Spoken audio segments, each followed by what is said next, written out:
Nós vamos estar meditando sobre a fé que não morre. Eu, quando estava preparando o sermão, o pastor Valteci ligou e perguntou qual é o tema. Eu não tinha nem achado o tema. Em 2 minutos eu tive que arrumar um tema lá e coloquei para ele. Nem sei se caiu muito bem, não. Mas foi o que veio no meu coração na hora. Eu estava com o texto, estava com o material preparado, mas ainda não tinha definido um tema. O nosso texto está em Deuteronômio 1, de 20 a 30. E eu gostaria, antes da gente ler o texto, falar que existem na nossa história, né, nós ouvimos falar muito de vírus, doenças que vêm, que passam pela nossa vida. Quem é mais antigo aí, para não dizer que é velho, né? A gente se lembra que teve uma época que tinha varíola. Quem lembra da varíola? Eu, na colégio, tomava aquela injeção de espetadinha, uma espécie de uma pistola que estava uma picadinha no braço contra a varíola. Eu era pequeno, bem antigo, né? Quem aqui passou por isso? Aí, tem um monte de gente denunciando a idade aí, ó. Então, varíola. E mais recentemente a gente teve a Covid, né? Deixou um monte de gente em casa, o pessoal não podia sair. Quase 15 milhões de pessoas que morreram por causa do Covid, né? Graças a Deus nós conseguimos voltar a uma certa normalidade da nossa vida. Mas a gente tem que sempre lembrar daquela oração de Jabes, né? Em que ele dizia que a tua mão esteja comigo, guardando-me dos males e livrando-me das dores. Né? É uma oração que a gente tem que carregar, porque vira e mexe a gente ouve uma notícia aí de que em breve teremos outra pandemia, de outra doença. Há pouco tempo surgiu, há uns dias atrás, a notícia de um outro vírus, que se não fosse controlado, se tornaria uma nova pandemia. Não deve ter evoluído porque não se fala mais. Mas essas coisas já assustam a gente. Quem passou aqueles 2 anos, né, sem saber o que ia acontecer, quando algum irmão pegava um Covid aí, a gente estava orando, alguns irmãos ficaram internados. Mas por que eu estou falando isso? Porque existem vírus que muitas vezes atacam a nossa fé. São vírus, são doenças, enfermidades que, de alguma forma, nos alcança na nossa vida espiritual e nós temos a nossa fé abalada e começamos um pouco a vacilar.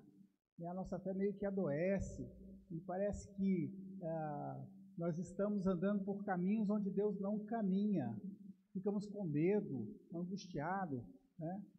Há um tempo atrás, eu li um texto de uma escritora e eu lembrei desse texto e resolvi trazer para os irmãos, que é um texto de uma mulher que ela não cria em Deus, mas ela fala da fé. A escritora Raquel de Queiroz. Todo mundo já ouviu falar, pode não ter lido o livro, mas já ouviu falar na Raquel de Queiroz. Ela morreu em 2003, aos 93 anos. Ela fez parte da Academia Brasileira de Letras, uma mulher muito inteligente. Eu tive a oportunidade de ver uma entrevista dela num canal de televisão gravado, né? Eu vi recentemente, mas gravado. Uma mulher muito inteligente, um raciocínio muito rápido e com respostas muito prontas, né, para tudo aquilo que era questionado. Mas tem um depoimento dela que me chocou. E eu trouxe o depoimento dela escrito, é curtinho, e eu vou ler para os irmãos. Tocante depoimento da escritora Raquel de Queiroz, que foi comunista na juventude e morreu conservadora. Em uma entrevista concedida à TV Câmara em 2000, aos 90 anos, morreu 3 anos mais tarde, 2003, a sala em que recebeu os repórteres estava cheia de imagens religiosas. Ao mesmo tempo que dizia não acreditar em Deus, afirmava ser muito triste não crer e esperava que Deus, se existisse, lhe mandasse a fé algum dia. Não se considerava ateia, pois achava muito feia a palavra. Infelizmente, aí ela começa aqui o depoimento dela. Infelizmente, não tenho fé. Não tenho orgulho disso.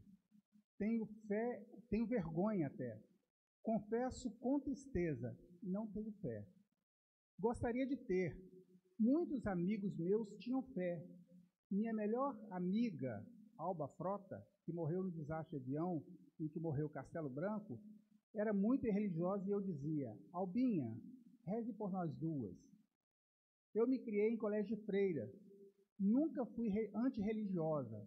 Não tenho fé porque Deus não me deu. Mas eu acho isso uma falha da minha personalidade, que me faz muita falta. Quando eu passo por uma dor, perdi pai, perdi mãe, perdi minha filha. É terrível não ter um santo, uma coisa que você acolha. É muito solitário, é muito triste não ter fé. Eu espero que Deus me mande fé algum dia. Eu não tenho fé. Não acredito nem em Deus. Quando eu tenho um desespero, alguma coisa, como quando minha filhinha estava morrendo, eu não tenho a quem pedir nada. Só podia chorar. É muito ruim.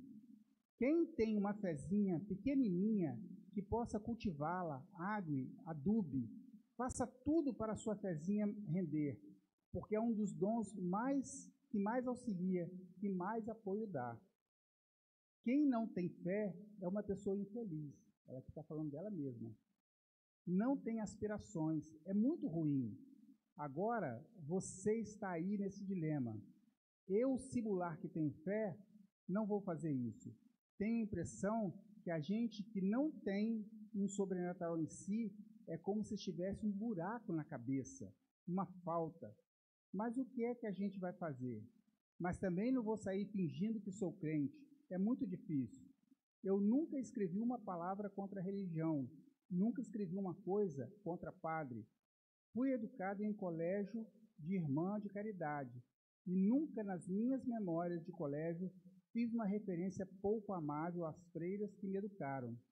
Eu sou muito ligada. Minha avó Raquel, que era religiosíssima, eu adorava ela, de forma que eu tinha tudo pronto. Quem sabe eu ainda tenho até um dia. Uma pessoa que não acreditava em Deus, não tinha nenhuma experiência com Nosso Senhor, mas tinha um vazio tremendo no coração. E esse vazio dela era exatamente a falta de fé. Ela tinha a necessidade de crer em alguma coisa, mas não conseguia crer.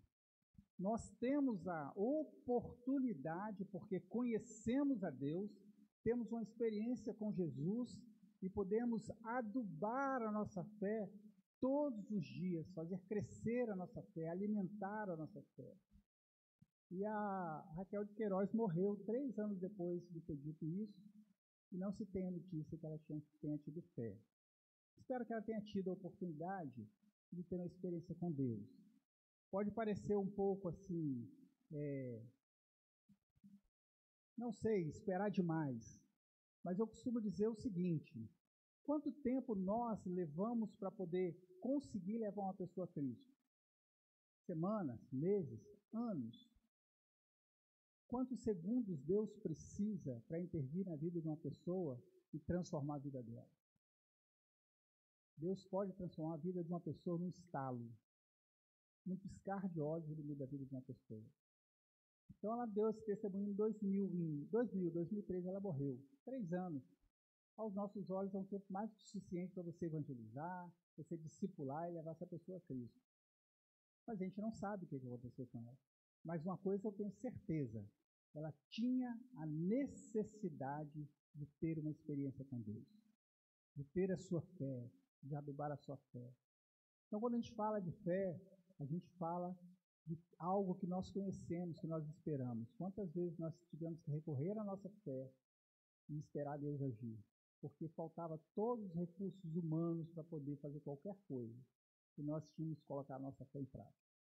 Vamos ler nosso texto, que está em Deuteronômio, capítulo 1, do verso 20 ao verso 30.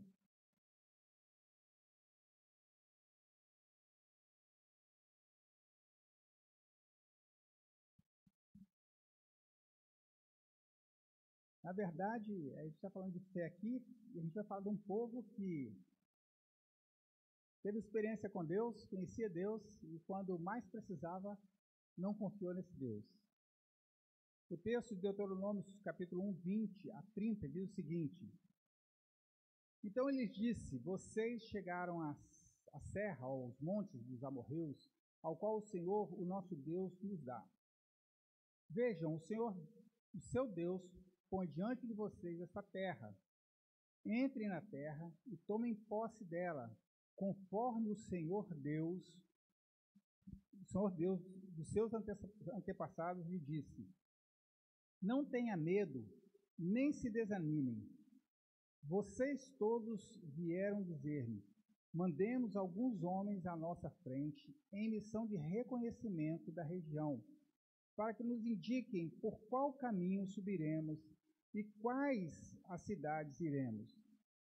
A sugestão pareceu-me boa, por isso escolhi 12 de vocês, um homem de cada tribo. Eles subiram a região montanhosa, chegaram ao vale de Escol e a exploraram. Trouxeram alguns frutos da região com o seguinte relato: essa terra que o Senhor, nosso Deus, nos dá é boa. Vocês, contudo, não quiseram ir e se rebelaram contra a ordem do Senhor, o seu Deus.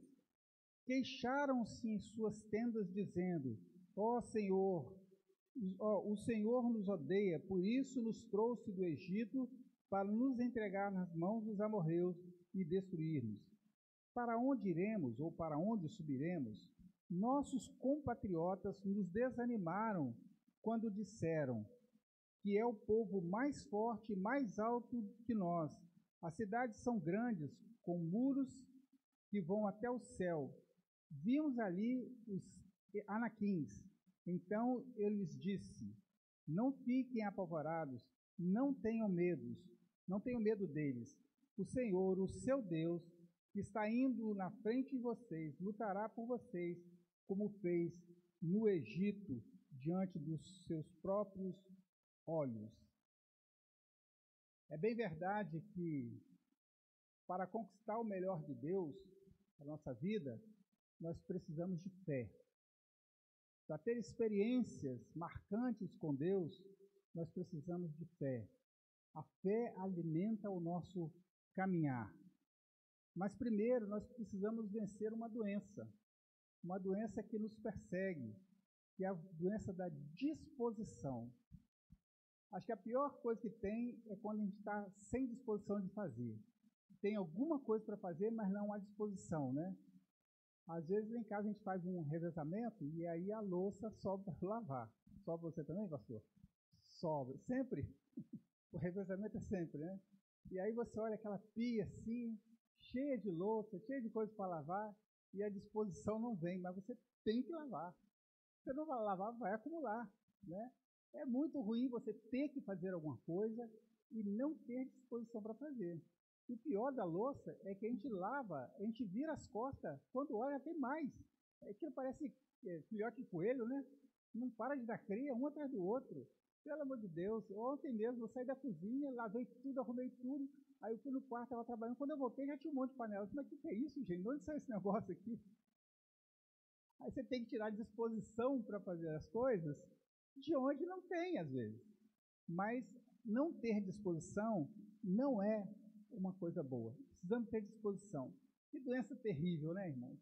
O pior de tudo é quando a gente, no nosso caminhar com o Senhor, nos falta disposição. No verso 26 do texto que nós lemos, Moisés diz que eles não quiseram entrar na terra, não quiseram tomar posse da terra. É um povo que saiu da terra do Egito, estava a algum espaço reduzido para entrar na terra prometida, havia uma promessa para aquele povo, eles conheciam a promessa de Deus para eles, mas não quiseram. Você sabe aquilo que você ora e busca muito tempo, e aí quando está chegando na sua mão, você não quero não. Não quero.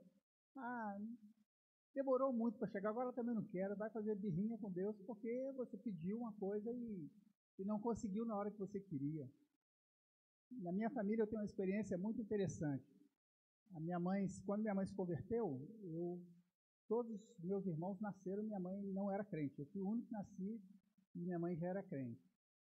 Minha mãe orou pela conversão do meu pai por mais de 45 anos. Um dia Deus ministrou o coração dela e disse o seguinte: você não precisa orar mais, ele é meu. Mas ela não entendeu aquilo, porque meu pai não era crente, ele continuava do mesmo jeito. O que ela queria era ver aquilo daí. Mas ela resolveu não orar mais. Eu pensei, eu já orei tanto por esse homem, para ele se converter, ele não se converte de jeito nenhum. E olha que meu pai tinha algumas expressões que podem chocar você, mas ele dizia o seguinte: eu não quero ir para o céu porque no céu é muito monótono. Eu prefiro ir para o inferno, que as pessoas animadas estão no inferno. Ele usava essas expressões. Ele dizia o seguinte: os crentes já lotearam o céu, não tem mais lote para vender para mim. Eram expressões que meu pai usava assim, de sarcasmo, né? Com relação a isso. E minha mãe ouvindo aquilo a vida toda. E foram 45 anos orando por aquilo. Meu pai se converteu 3 meses antes de morrer. Ele se converteu 3 meses depois Deus o tomou. E quando ele se converteu, a minha irmã não acreditou na conversão dele. Minha irmã fez uma oração de confissão com ele. E meu pai era um homem muito duro, mas ele repetiu toda a oração de confissão com a minha irmã. Aí a minha irmã chegou em casa e falou assim: Senhor, eu não acredito. Eu preciso de alguma coisa para poder eu acreditar que ele realmente se converteu. E meu pai estava no hospital. Meu pai fumava e bebia desde os 11 anos de idade. E aí, quando meu pai chegou do hospital em casa, ele virou para minha mãe e falou assim: pega esse cigarro, daí que meu pai comprava um pacote de cigarro, pega esse cigarro e joga fora. Eu não vou fumar mais. Aí minha mãe pegou o cigarro e jogou fora e disse: não joga fora não. Queima lá no quintal, porque se você jogar fora, alguém pode pegar e fumar. Queima o cigarro. E abre aquelas latinhas de cerveja e joga tudo na pia. Joga tudo fora. Da noite para o dia. E a minha cunhada, que é cardiologista, diz que na idade dele, parar de fumar e parar de beber era pior do que continuar bebendo e fumando. Porque poderia causar um estresse muito grande nele e ele falecer por causa do estresse. E a minha cunhada disse: olha, não pode cortar não. Porque na idade dele, meu pai estava com 70 e tantos anos, e ele fumava desde pequeno, assim, o organismo dele vai ser um baque muito grande. Ele cortou, ele parou de fumar. E ele falou isso chorando.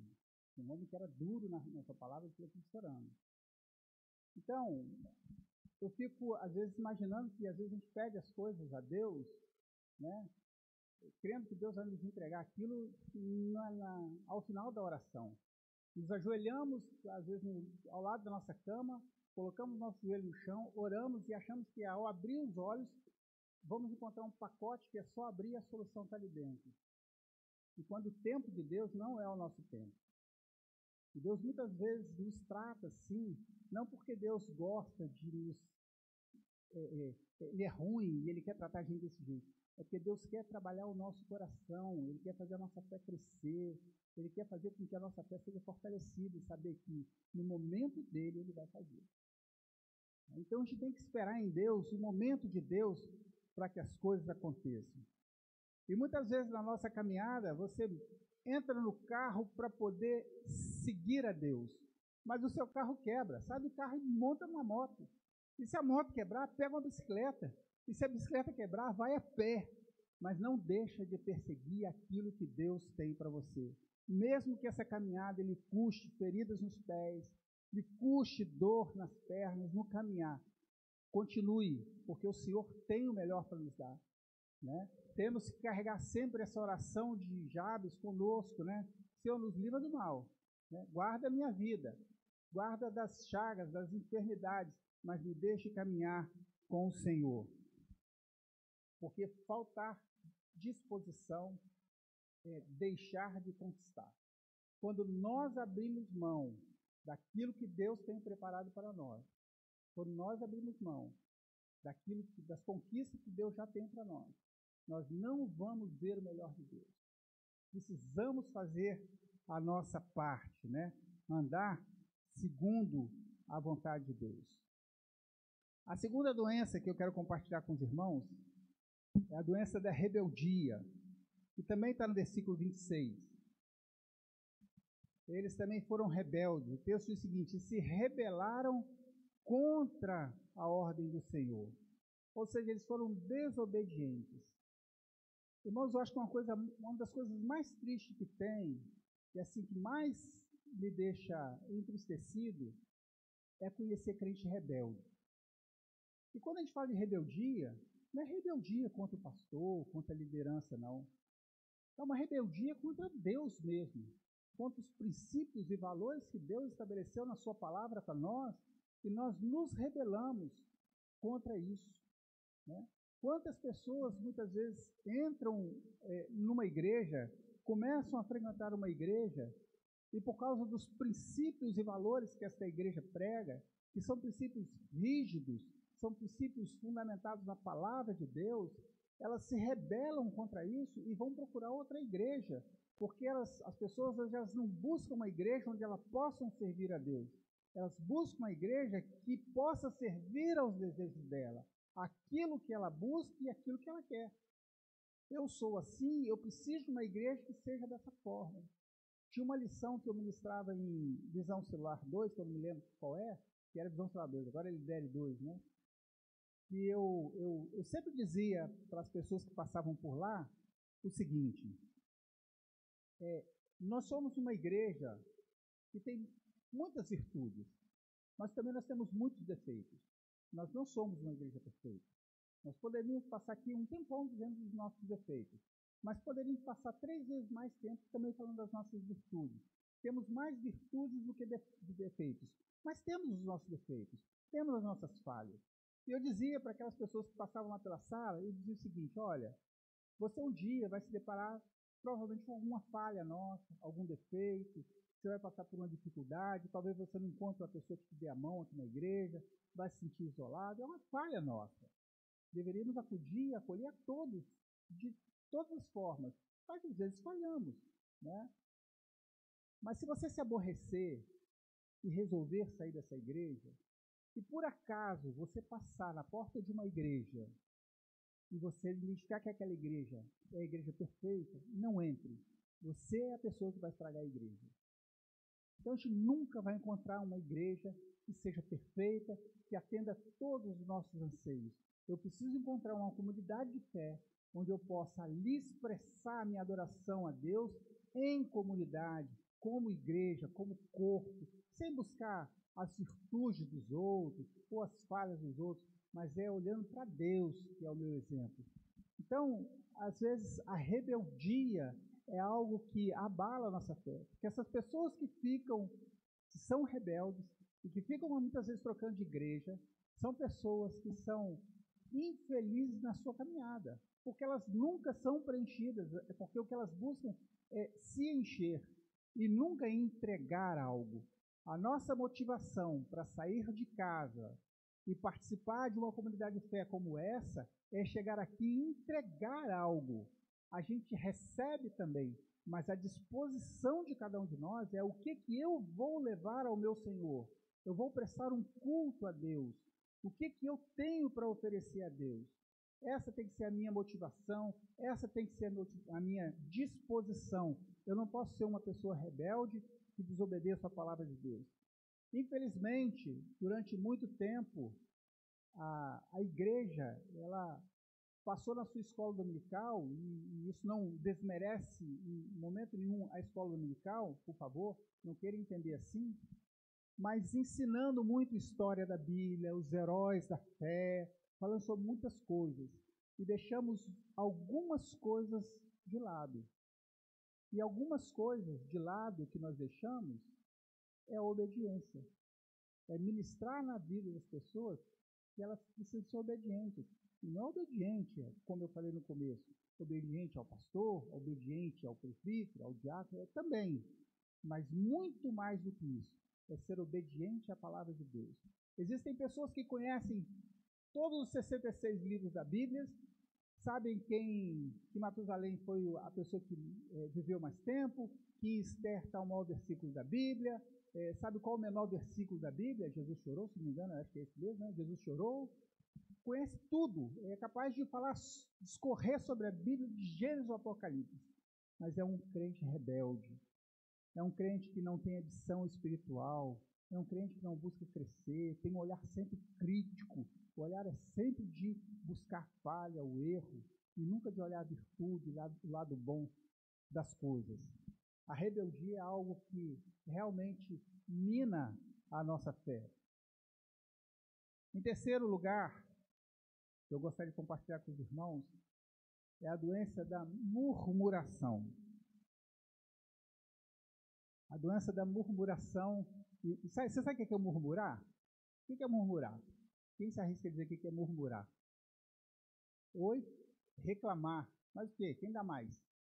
Fala aí, pastor, o que é murmurar?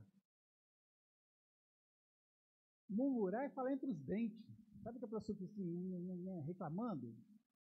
Uma pessoa que murmura. Alguém quer andar com um murmurador? Quem quer ter um amigo murmurador? Pode levantar a mão. Você quer ter um amigo murmurador? Ninguém quer andar com murmurador. Então, uma das características do murmurador é que ele anda sozinho. Porque ninguém aguenta quem fica murmurando. E o murmurar é reclamar, né? Lá no verso 27, olha o que o povo falou.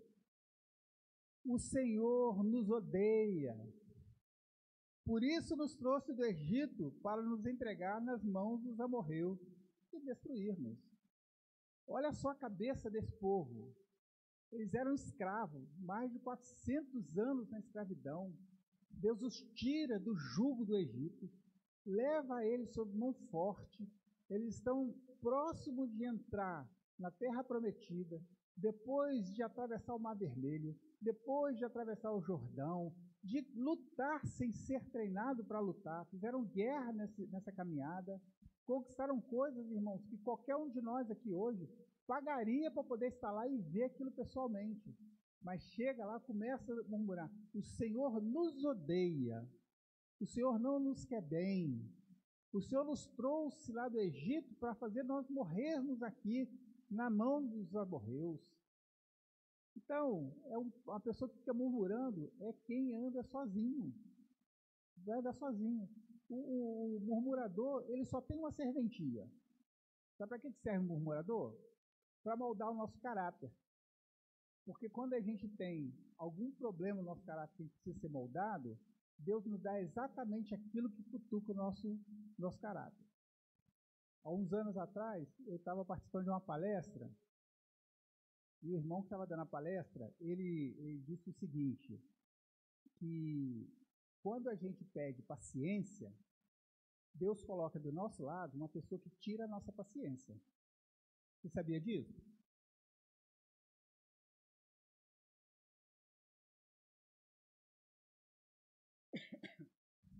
Deus coloca uma pessoa que tira a nossa paciência. Por quê? Porque ele precisa trabalhar a paciência. Como é que ele vai trabalhar a sua paciência se ele não coloca uma pessoa que vai poder criticar a sua paciência? Se você precisa andar com um murmurador para trabalhar o seu caráter, Deus vai colocar um murmurador. Então, o murmurador ele só serve para isso, para trabalhar o nosso caráter. Fora isso, o murmurador só fica no cantinho. Então, irmãos, nós temos que pedir a Deus para tirar isso de nós. O murmurador, o crente não tem que ser murmurador. O murmúrio não tem que fazer parte da nossa vida. Em Tiago, 1 Tessalonicenses 5,18, sejam agradecidos a Deus em todas as ocasiões. Isto é, o que Deus quer de vocês, porque por estarem unidos com Cristo Jesus. O pastor que pregou aqui no culto dos homens, como é que é o nome dele, pastor? Pastor José Maria, né? Pastor José Maria. Ele pregou no domingo e ele falou um negócio interessante, que os irmãos vão lembrar quem viu ele pregando. Ele tinha uma vizinha lá, da casa dele, e a vizinha não estava pagando aluguel, a vizinha estava dando problema para ele, e ele, qual é a tendência nossa? Senhor, pesa a mão, tira essa mulher daqui, leva para os quintos infernos. E o que ele fez? Senhor, arruma uma casa boa para ela, de 5 quartos, dê uma casa boa para essa mulher. E começou a orar, profetizar bênção na vida daquela mulher. E aí a mulher falava para ele, eu não vou sair daqui, eu não pago aluguel, eu não vou sair daqui, você não me tira daqui. Deu uns dias lá e a mulher chegou para ele, olha, vou te dizer um negócio, arrumei uma casa muito melhor do que essa. Ele, eu sei o que você arrumou, porque eu estava orando por você, para Deus te abençoar. Irmãos, é assim que a gente tem que agir. É engraçado, mas essa tem que ser a nossa oração, não é? Quando a gente tem alguém que muitas vezes nos aborrece, a gente tem que orar. Nós estamos lá um vizinho, né, Margarete? Toda tarde lá tem música sertaneja, a tarde toda, irmão. Foi? Todo dia, né? A gente lá, eu já conheço todas as músicas sertanejas que tocam no Brasil, eu conheço todas elas. Tá lá, eu trabalho assim, a minha janela fica virada para lá e eu vou ao ritmo do sertanejo, entendeu? Não vou no teclado ali, no ritmo do sertanejo. Então, às vezes, o sertanejo é um pouco mais acelerado, eu vou mais rápido também no teclado. Quando é mais lento, eu vou mais lento e tal. E eu trabalho ali. Mas tem que abençoar, né? Para ela conseguir uma casa melhor, ela não pode morar em apartamento, operou o coração, ela precisa de uma casa baixa, né? Para nos abençoar ali. Mas a murmuração não pode fazer parte da nossa vida. Crente que murmura está com problema, né? E aí a gente tem que ficar alerta com isso, porque às vezes a gente fica murmurando. Murmura porque, não tem dinheiro, o dinheiro acabou, o mês tem 30 dias, meu dinheiro é de 20, né? Meu dinheiro acabou, a doença chegou. Irmãos, a palavra de Deus que em tudo devemos dar graças. Em tudo. E quando diz tudo, é tudo mesmo. É em todas as coisas. Está faltando dinheiro, graças a Deus que está faltando dinheiro. Deus quer fazer alguma coisa na minha vida com isso. Chegou a enfermidade, é difícil de falar isso, mas Deus quer fazer alguma coisa tem que acontecer, né? Então, todas as coisas contribuem para aqueles que amam ao Senhor. Em tudo dai graça. São coisas que nós temos que carregar no nosso coração. É difícil? É difícil. É muito difícil. Não é fácil, né? Mas é alguma coisa que a gente tem que carregar e está sempre renovando o nosso coração, na nossa mente. Não pode sair do nosso coração, na nossa mente. Porque quando a gente começa a murmurar, a gente começa a pecar contra o Senhor. Porque Ele não quer que nós sejamos murmuradores. Outro ponto.